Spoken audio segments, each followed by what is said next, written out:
तोहरा ले जान हम माँ गायत्री रिकॉर्डिंग स्टूडियो। तोहरा ले जान हम अभी आप सुन रहे हैं धर्मेंद्र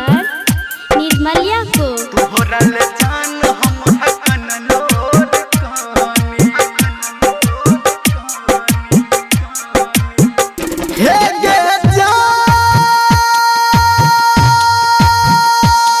जान आनी न मानी हम कुछो न जानी तोहरा ले जान हम हकन लोर कहानी तोहरा ले जान हम हकन लोर कहानी आनी न मानी हम कुछो न जानी तोहरा ले जान हम हकन लोर कहानी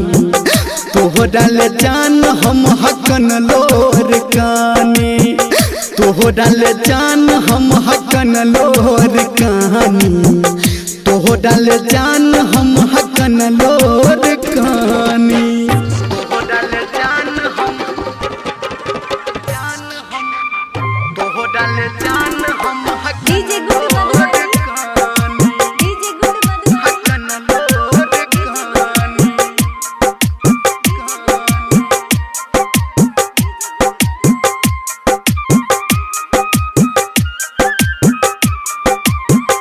तोहरा ले जान हम हकन लोर कहानी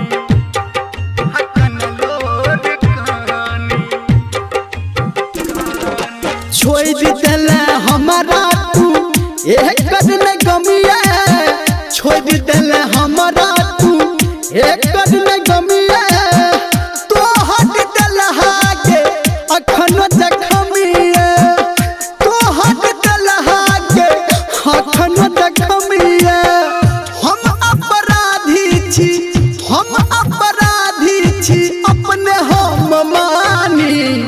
तोहरा ले जान हम हकन लोर कहानी तोहरा ले जान हम हकन लोर कहानी तोहरा ले जान हम हकन लोर कहानी तोहरा ले जान हम हकन लोर कहानी तोहरा ले जान हम तोहरा ले जान हम अभी आप सुन रहे हैं सावरिया म्यूजिक। तोहरा ले जान हम हकन लोर कहानी हकन लोर कहानी याद आबैया जब मीठ मीठ बोली याद आबैया जब तोहर के बोली दिल पे चला दैए हमारा के गोली दिल पे चला दैए हमारा के गोली कहो धर्मेंद्र गे कहो निर्मलिया गे सुन गे रानी तोहरा ले जान हम हकन लोर कहानी तोहरा ले जान हम हकन लोर कहानी तोहरा ले जान हम हकन लोर कहानी तोहरा ले जान हम हकन लोर कहानी।